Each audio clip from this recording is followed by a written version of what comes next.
This is the Morning Drive Podcast from Double T 97.3, presented by Cantex Roofing and Construction. I'm Mike Hebert, owner of Cantex Roofing and Construction. Every day is game day, and we'll get it right when it comes to your roofing, construction, windows, and mirrors. Call Cantex Roofing and Construction today. Together, we are one serving you. It's Football Friday, presented by Abundance Energy, Hacks Level, and a Jeff McGuire edition of The Morning Drive. As we get you ready for the weekend, myself and Level will be departing later on for Fort Worth. The guys are going to be revving it up with Optimum Game Day live coverage starting tomorrow at 9 a.m. Our game broadcast will come up starting at 7 with Texas Tech and Cal, and you can listen to that on both Double T 97.3 and in progress on 100.7 The Score because of our basketball game, 5:30, Texas Tech against Vanderbilt. All right, Level, let's break this game down. Let's get into it. One of the things that I wanted to get into you with about is participation numbers because of the dance of the portal. Dun, dun, dun, dun, dun, dun, dun, dun, dun, dun, dun, dun, dun, the portal dance. It is, well, this sport right now, it's a calendar conundrum is what it is. Mm-hmm. There is so many things happening simultaneously. Mm-hmm. If you're knee deep in it, I don't know how you spend your emotional equity, your time. Am I talking to my own kids about staying here? Am I coaching my own kids about playing in this upcoming game? Am I talking a kid into playing in said game? Am I talking how many new kids from elsewhere am I talking into coming to my deal? Oh, by the way, this recruiting class I worked on all summer, they can put pen to paper next week. Want to make sure none of them have any late changes of mind. And then I can get on the road and go, so because early signing day is next week, it's just, maybe I have coaches that are looking for different jobs or somebody's wanting to talk to my coaches. It makes my head want to explode. Like, I don't know. It's just a lot. And there's compensation for a lot of these guys to deal with this, but it's just, you can only do so much, you can only do so much at the same time. And so it's just wild, this 3 weeks in December here. I guess it just kind of spills into 4 weeks of December, but it's just about everything you can imagine going on at the same time. And I tell you what I hate it for. I hate it for like college basketball too, because you've got all these basketball games going on and it's like there's so much football news still that isn't even game related. And it's just like there's only so much focus the general fan can give and pay attention to and all those things. So anyway, I don't know what they do to fix it all, but sheesh, man. You got to, and then you're trying to figure out, okay, who's playing in this game? And the interesting thing for me is you could have a guy say, I'm going into the portal, but I'm going to play in the bowl game. Aren't there two situations like that on this Tech team coming up? Several, actually, yeah. And I think some coaches have a policy, like if you get in the portal, bye-bye. Yeah, we're out. I think Joey's stance is it's kind of case-by-case basis. How did this go? What he doesn't want some malcontent hanging around. Yep. And all that, and So, for instance, Cameron Valdez was not a problem in the locker room, right? And I think he's going to participate in this bowl game. I think Loic Fungi is going to see, and like it's a bit of a tell, I think too, because I would tell you based on my knowledge of it, I think Loic Fungi, I think Nate Floyd, who's a backup DB, I think Cameron Valdez. I'm trying to think if there's any others, but those three I think are going to participate in this bowl game. They've practiced all along, and I think there's a good chance they will come back here. Mm-hmm. They'll return. They just kind of, and why you get into the portal, that's for them to, explain. I really don't know. Seeing what else is out there. Is there a larger role for me out there? Is there, whatever it may be. But I think, though, that those three have a chance of coming back here. But that's the thing is when you get into the portal, like coaching staffs have the right to like, man, we didn't know, so we've replaced your scholarship. Sorry. That's the thing I was going to talk about as tricky. Well, because now you start to see all these commits coming in from guys at other schools. And I mean, like the guy from Toledo, I'm like, well, that guy's a steamroller. Oh, Vinny Scurry? He's playing with an edge. He's got, I tell you what, if you're playing in the MAC at Toledo, there's a chance you're probably a tough son of a gun. So you start filling up those holes, and then you're like, maybe we don't need your, you're taking up a scholarship. And they've offered, I think this is interesting, Taj Brooks has announced that he's coming back, as we all know. And then, they hosted a running back last week, ended up going to Oklahoma, is where he ended up, out of UT Martin. But then they offered a running back yesterday out of Elon, who had close to 1,000 yards rushing. And so it's like, if you're Texas Tech, it's like, hey, Cam, we don't know what but it's just an interesting dance, You think we'll see a healthy Baron Morton?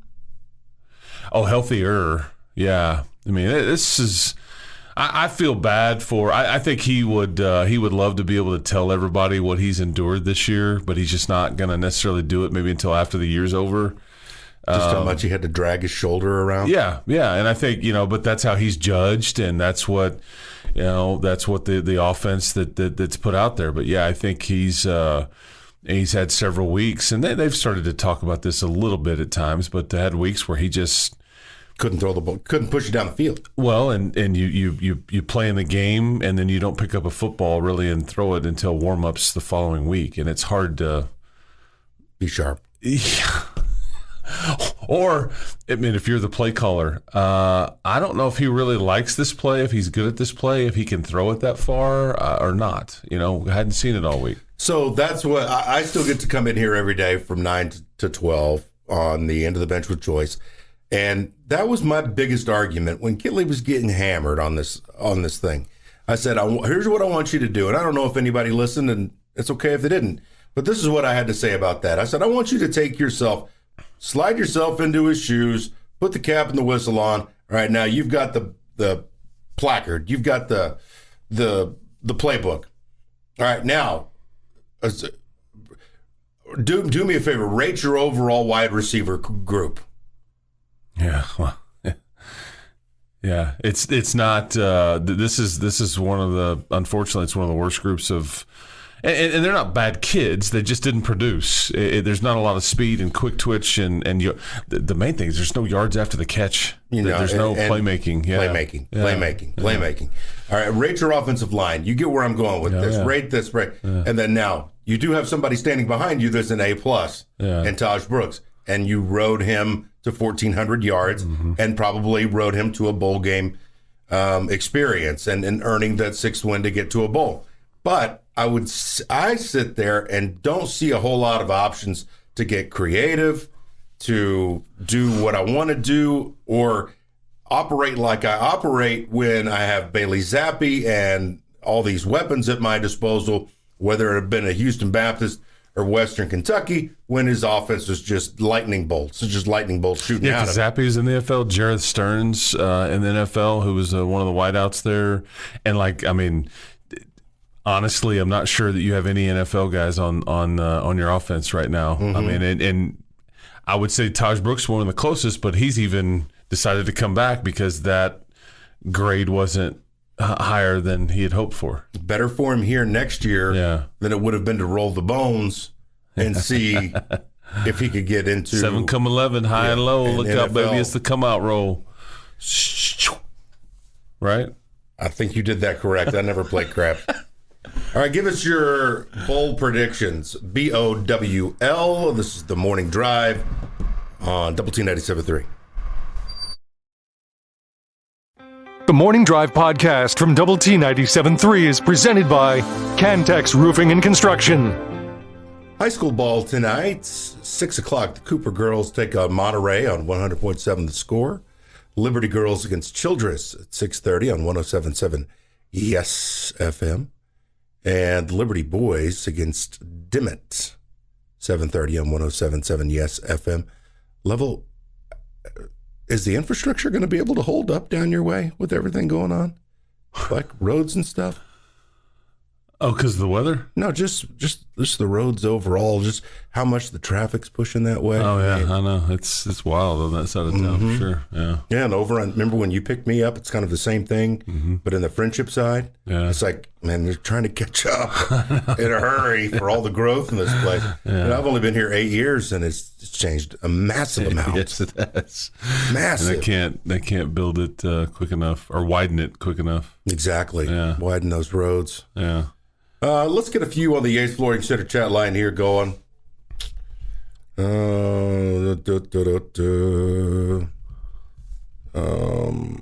Tech wins 35-17 because their offensive coordinator left for Baylor. This is from Paul.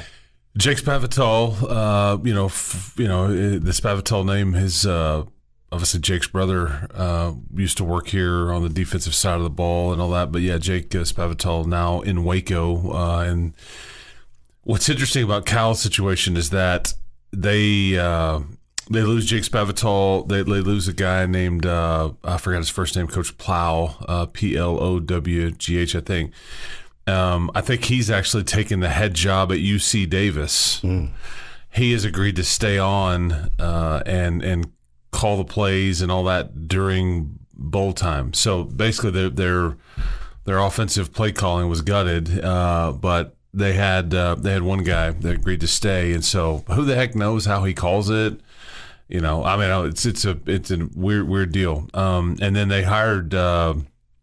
Nobody cares, but, they hired Sterling Marlin, who was at Ole Miss. And I know that Texas name. Boy, yeah.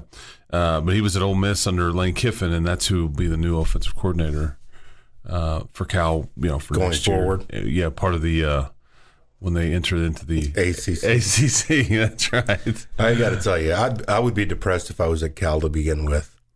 And then if you throw in the fact that I've got to go to play in Blacksburg, Virginia. Yeah, I mean, I would be really depressed, man. Yeah. I mean, that's so far.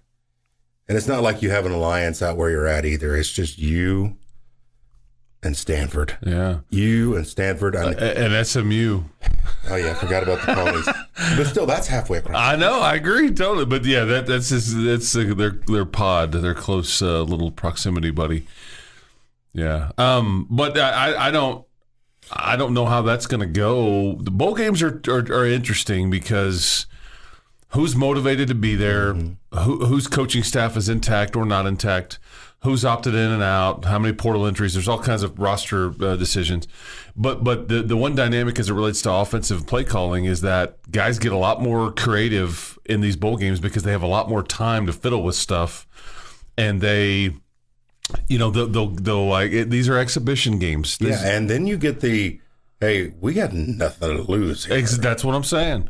Yeah, so you want to fake a punt, a field double goal, you pass, all the stuff, man. Yeah, I mean, we saw a lot of those fumble rooskies, gadgets. I would guarantee you that the back in the day you saw the fumble rooski more in bowl games than anywhere else. They weren't doing that during the regular season for the most part. Yeah. I don't know about you guys, but I just can't get myself excited about a pre-Christmas bowl game from the Yates Flooring Center channel. Yeah, I mean, and that's fine, but I you only get so many times to watch your team play, and then it's on ice for a bit. So, yeah, I mean, but I certainly get it. That wasn't the goal, to play in a bowl game before Christmas. That's obviously. Although next year it'd be nice to play in a meaningful game before Christmas, because next year there may not be many bowl games or as many before Christmas next year as there are this year, because the playoffs will have. You're going to get quarterfinal games on December the 19th next year. You're going to get a Friday night and a triple header on a Saturday of quarterfinal, college football playoff games that'll be fairly meaningful. That'll get their own TV slot. So that'll alter the bowl schedule, and they'll move that around, and so anyway, that's kind of fascinating. Did you say tomorrow's a quadruple header? Yes. Yeah. So ESPN owns a lot of these bowl games, right? And so they take the two Saturdays, because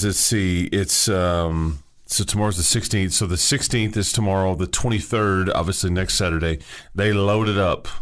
It's like 10 or 11 a.m., and they just start rattling them off. And so, yeah, the Red Raiders are at the tail end of that. So I could, in fact... I saw your... Got, that's pretty. Yeah. It's got color on the printer. Use the cartridges on that one. You've got the New Orleans Bowl, let's see, New Mexico. Well, the Mexico Cure Bowl, I think. Yeah, I'm not sure where that one is, but yeah, then the New Mexico Bowl. You've also got the LA Bowl and the Independence Bowl. So let's see. Yeah, 3 of those, 4 of those are on ESPN. A couple of those are on ABC. So yeah, it's just like, yeah, you got a lot going on. Okay, so I guess ESPN it's a triple header. Sorry, I screwed that up. But 1:15, 4:45, and 8:15. Yeah, so that's what you're looking at. But yeah, you got a great excuse to party deep into the night. Who needs an excuse? Yeah, turn it loose. Hey! If you got an excuse, I started to sound like Tommy DeVito's agent there. Hey! Where's my veal cutlet? I need some Parmesan. Get the peppers. Tommy DeVito's agent. That's been a great story. Good to hear you boys. Tech 30-17. That's from Dan in Dallas. Have you been to this stadium in Shreveport? Independence Bowl many times. Yeah. I want to try to paint the picture for that a little bit coming up here because it's an interesting picture. Yeah. Also, Geoff will give us this day in sports history when we come back here. This is the Morning Drive on Double T 97.3. Your daily dose of sports and fun. This is the Morning Drive podcast from Double T 97.3, presented by Cantex Roofing and Construction. Oh, yeah. Little groove here. Is that Snoop? It was the intro. Snoop and Anna Kendrick. Okay. Snoop and Anna Kendrick. What a collab. Just like Haxton level. Which one of you is Anna Kendrick? Just like it. Well, yeah, just like it. He gave up the smoke, right? You think he actually did it? No, I don't. No way. Yeah, no way. Jamie and Chuck on the move, so we stepped in.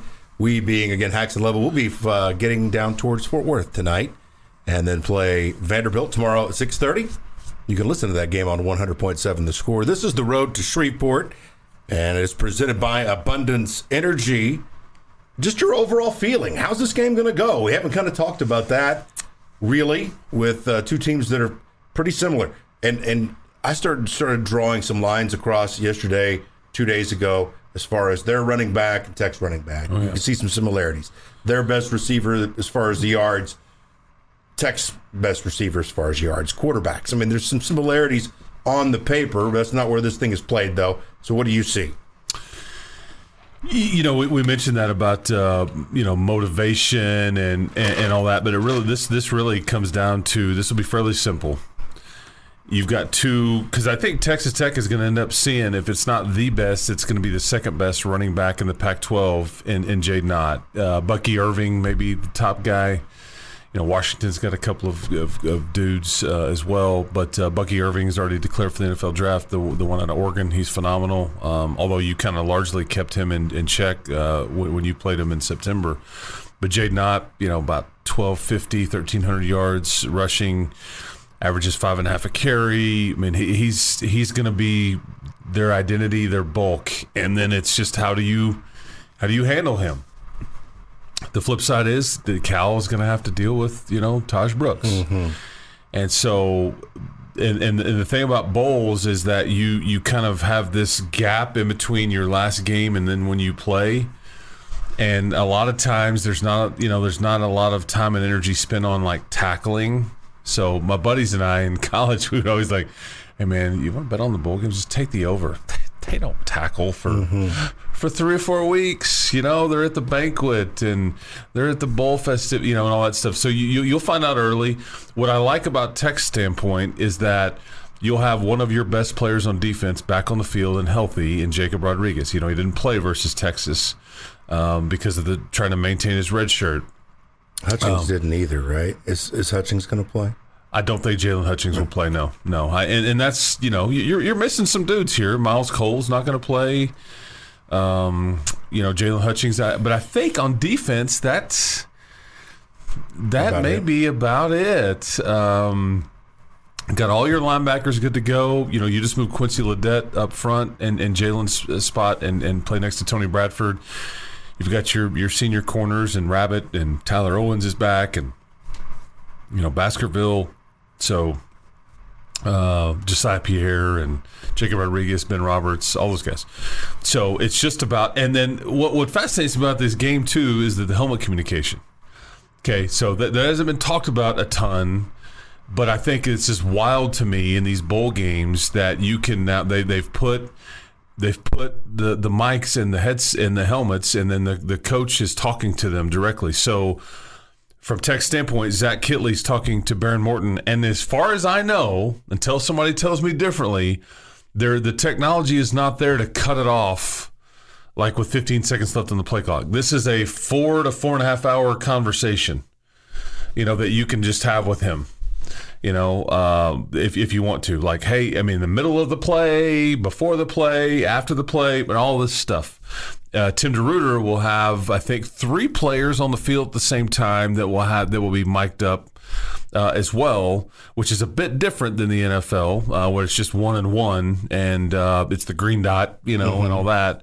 But you're allowed to have 3 guys on defense with and I don't know how they'll label it, if they'll do a green dot on the helmet or whatever. So this is my understanding, and I think there was it's fascinating because it's kind of video game-esque on how that you call it, how you talk a player through, like, hey, man, they lined up in this last time. It was a run right. whatever. Mm-hmm. And so there is no more running up to the line of scrimmage and then looking over the sideline for a signal.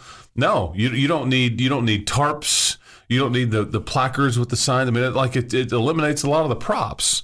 This is a one-off, though. It hasn't been passed permanently, but this is how they can utilize it in this game. Again, as long as both teams agree.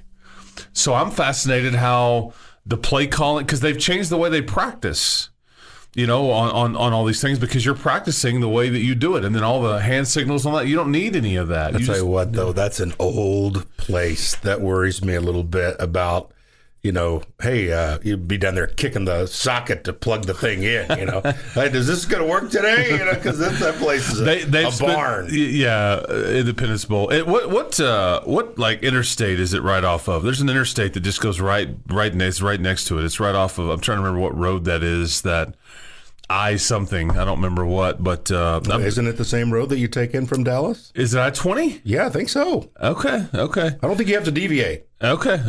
And you may be right. That could be dead on, because it's something. That you just drive right down the interstate right there, and there's like, oh, there's the Independence Bowl, like right there. And the fairgrounds all around it. Oh, yeah. That is fascinating, though, because you give pep talk if you need to, or check with your guy. Are you okay? Or you look like you got dinged up a little bit. There's so many things you can do with that communication. Oh, yeah. And it's just something that I think needs to be done across the board. Now, well, with Connor Stallions and the sign stealing stuff. Yeah. And like, we're holding up, placards with like Dolly Parton or a star or a crab, Super Mario, whatever the heck, man. Nobody knows what it means, and all that. And then you got the tarps. It means nothing. Yeah, you got the tarps that are holding up. So the whatever, you can just eliminate all that if they'll. The one hang up though is the helmet people. There's a helmet in front of the helmet people were like, hey, you modify that helmet and you put a little intercom in there or whatever, we're no longer liable. If it malfunctions and it doesn't protect our player, we're not liable anymore. Well, the Coach Com folks that are installing the whatever, they're like, well, we're not liable. So that's what they're going to have to sort through. Now, let me ask you this. If you're Kitley and you like Roman sidelines, it's awful hectic down there. Would you rather be in a more quiet place so you can not have to maybe scream your instructions into a quarterback's ear? I think 2 things. One, if this becomes permanent, I bet somebody like him and most are upstairs. Yes. The thing about this game is, for fear of a malfunction, for fear of I want to be able to revert back to how we've done it all year, sending in a signal and like kind of have some eye contact and all those kinds of things. But yes, to your point, I think because you literally can go, hey man, he's open in the right corner of the end zone, throw it right now to the right, you know, or pressure's coming behind you, get rid of it, or hand it, give it, throw it, an RPO, whatever. I mean, you're up there, you're just like, hey, they're in cover 4. This inside route's going to be open. I mean, it just is. So this is where you need to go to it. I mean, you could just kind of orchestrate and puppet master it, So in theory, we'll see kind of what it looks like. Yes, I-20 from Dallas through Lindale, Tyler, Longview. Stadium is on Queen. I-20. Hey, Caribbean Queen. You need to sing it. Caribbean Queen. Now something, same dream. Yeah, that was bad. That wasn't really singing. Oh, man. Shreveport Queen. All right, we come back. Like the name of a riverboat right there, right? That's right. We're coming back with some questions from the chat line. Stay with us here on Double T 97.3. Your daily dose of sports and fun. This is the Morning Drive Podcast from Double T 97.3, presented by Cantex Roofing and Construction. Not to ask the two of you a Texas Tech basketball related question. And we will start with Haxton on this because Chuck normally goes first. Gentlemen, Texas Tech basketball will make the NCAA tournament if they sweep UCF, hold serve against BYU, split with Houston, and take care of Oklahoma State and West Virginia. Okay, the West Virginia game is late in the season, and it's on the road. There are going to be teams that if you want to be an NCAA tournament team, you can't lose to those teams because it's going to be hard to get victories in other places. You're lucky enough to get UCF twice. Take advantage. West Virginia's not any good. Take advantage. Oklahoma State stinks. Win. Okay? That's how you get to the NCAA tournament. And then hopefully you let other things take care of themselves. You defend that home court, only lose 1 or 2 at home. That's my remedy, though, to get to the NCAA tournament. There's going to be teams that are at that bottom. Don't become one of them by beating all of them. And then that gets you up in that 7, 8, 9 region where I think the NCAA is going to say, you played in the toughest league, you're in. That's a weird one because it's not Joe Toussaint averages 18 points. It's not. Yeah, it's the path. There's nothing wrong with that. But I'm gonna hit it. I'm gonna hit it that way. I'm gonna say you can if Warren Washington stays healthy. I think you can if Kerr Walton continues to average about 18 points a game like he has in his last 2. Yeah, we need to talk about that too. He's 10 of 14 from 3 in his last 2 games. That's insanity. A completely different person. Hotter than the face of the sun. If Pop Isaacs can get it going from shooting numbers. Do you think it's on his sick father that's weighing him down? I just think Pop's trying hard, and I think those shots are going to fall. I think I've talked to Rick some, his dad, and he's grinding through it, and it's. But yeah, I mean, I'm sure that Pop's all in, man. He doesn't. It's funny because I think I don't know him well. I don't want to pretend to, but I mean, he's kind of. He doesn't. It's not like he's going out. It's not like he's got this big circle of. No, he's got hoops. He's got his team. He's got his family. The end. Mm-hmm. I mean, he's an emotional guy. Mm-hmm. He's still scoring though. So, but and I think from a personnel standpoint, somebody like Robert Jennings has to continue to emerge and. We got you 8 rebounds. You take that in a heartbeat. I know, and what you see is that. It's like he had 7 offensive rebounds, 7, and almost nothing to show for it because he just couldn't finish. No, right in the cup. And so that he started to get a little more confidence and all those things. So I guess my thing is that you've got to keep Warren Washington healthy. If he goes out, boy, you're just in trouble. I don't know any other way to phrase it. You just have no beef, rim protection, no length, things like that. It would be a really a big blow there. But if you have one of these wings that continue to, score for you and be a threat like Kerwin is right now, because I like the way you can shoot it. Right now. It's now can Kerwin do it away from home tomorrow? We're about to find out. Yeah. Now that's a great point, because it's been nice and comfy inside United Supermarkets Arena. But if you are as close to the team as we are, we not only call the game, but we're also looking at body language, just like the coaches are, the way that they're expressing themselves. He just looks like a totally different individual. The hair is still the same, the body frame is still the same, but just the shoulders are high. He's diving on the floor. He's diving on the floor. Yes. So you just never. He was so shy and so reserved for so long at Texas Tech, at least, that you thought, he's kind of the guy in the corner. He doesn't talk when you sit down to eat. He doesn't really crack a smile. He looks completely miserable. I'm being honest. That's the way it was the first year for him, which I can identify with. I'm that way sometimes too. But man, he's come out of his shell. He's come out of his shell, and all of a sudden he's a different individual. Hold on. You're the guy in the corner. Yeah. You look like a miserable cuss. Yeah. Were you just eating by yourself? Yeah. Come on, man.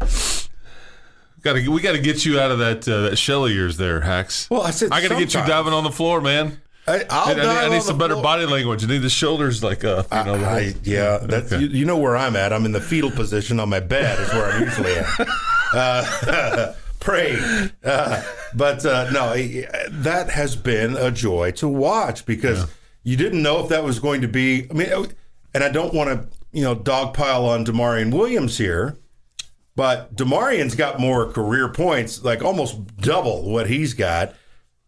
He's got over 800 career points, 146 career threes. Damarian Williams has more career threes than anybody on that team, and he can't get on the floor.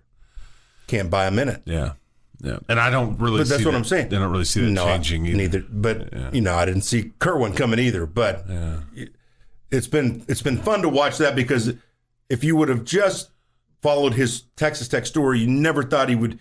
Maybe he would be a 5-minute a game, go out there, get a couple fouls, and hit a few threes. And now he could be a massive part of this whole thing. Well, and are we asking for too much? But you kind of have to answer now. Jeff's question there. You have to have it. You have to have it.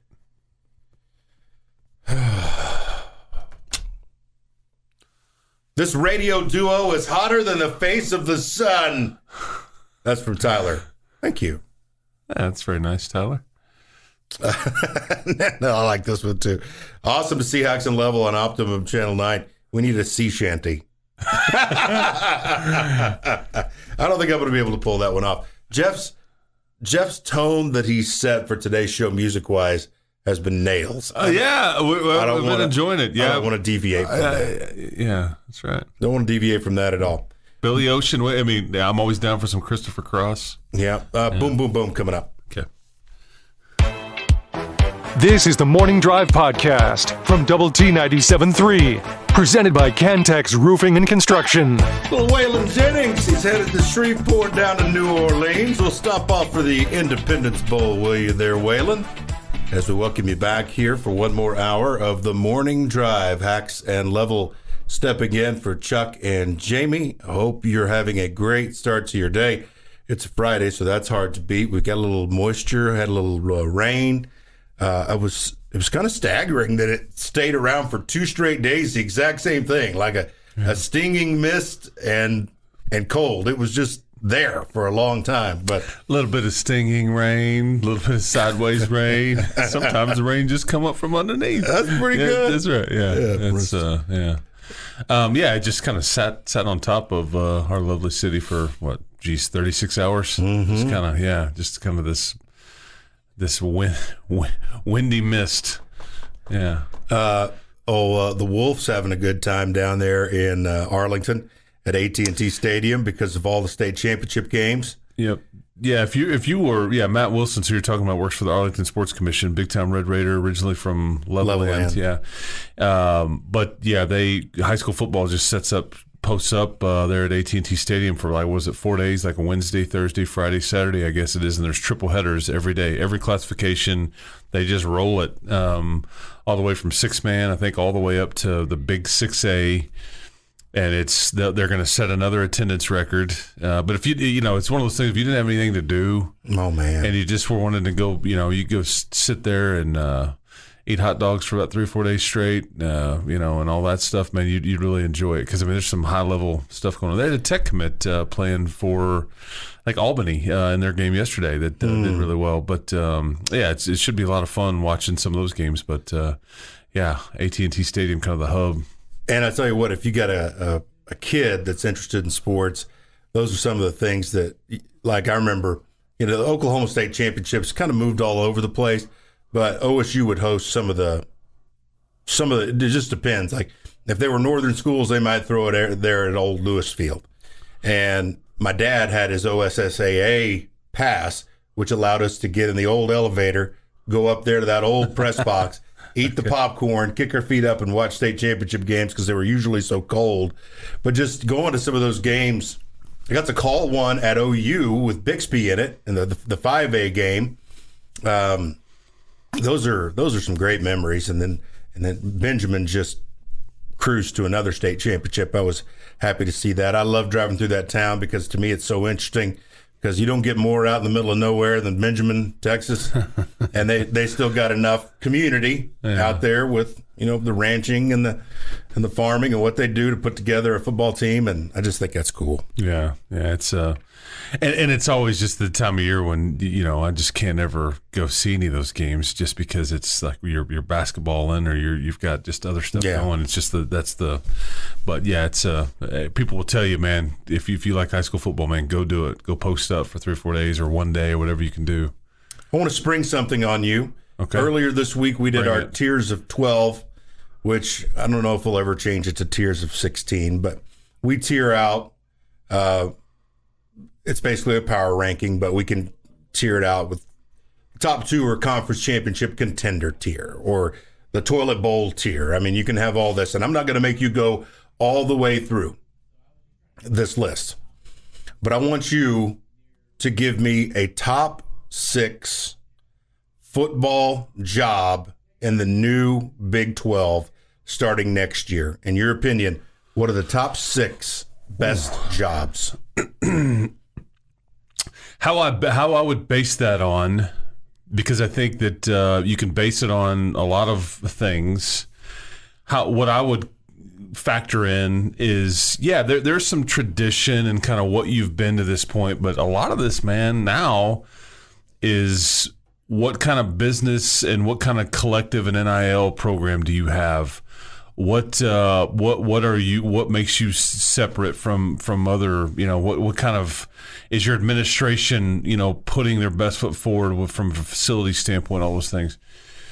I agree. Because I think it's a different deal than it's different. Wild than it used West to be. The Wild West has some different weapons now here. And it's called NIL. What's fascinating about you asking me that question too is one institution that I think is just they've struggled a little bit here recently, and it's very I'll insert the name of the school here because they never have these kinds of issues and drama. Do you know what I'm talking about? Kansas State. Mm-hmm. A lot of portal exits. They lose Will Howard, they lose Trayshawn Ward, they lose Will Lee, I think, the corner. They lost a lot of highlighted type players. They had the basketball player issue and the Tomlin. Yeah, Naquan Tomlin with the administration kind of pointing fingers at each other, whether it's... That's been ugly. Behind the scenes, yes, that's been ugly. That's what I'm saying. And it's like, this is very... Usually other institutions have the drama. Yes. Kansas State's pretty much, we just win... We just, kind of salute, move on, and we're kind of boring, but we win and all that. But, yeah, a lot of their portal entries were, I thought, raised an eyebrow because these were dudes that that played well, were expected to be, they weren't getting recruited over. They weren't, they didn't underachieve. Trayshawn Ward, he had 120 yards against you here, 6 weeks ago. Will Howard was hit and miss that day, but he's had a really good career. Anyways, okay, so tiers. You can take a break and think about this if you want. Yeah, because I did. Like I said, I sprung this on. And I look at this too. Is like I'm trying to think of the teams that are supposed to challenge for the conference championship next year, because Arizona has kind of come out of nowhere. They're going to be a handful next year. I agree. I mean, they will be picked, I think, by some to be a top 2 or 3, and I wouldn't have said that a year ago, but they just went 9-3. They've got the bulk back. I think their coach has really done a really good job. They were playing at the Colorado level before Dion. I would put Arizona and Colorado in a very similar state as far as production on the field. Yeah. And they went and started. They didn't have to have all the hype and the eyeballs on their program and all the celebrities coming into Boulder to get to where they're going to an Alamo Bowl and playing OU. This has been the Morning Drive Podcast, presented by Cantex Roofing and Construction. Check out our library of Double T 97.3 podcasts at doublet973.com.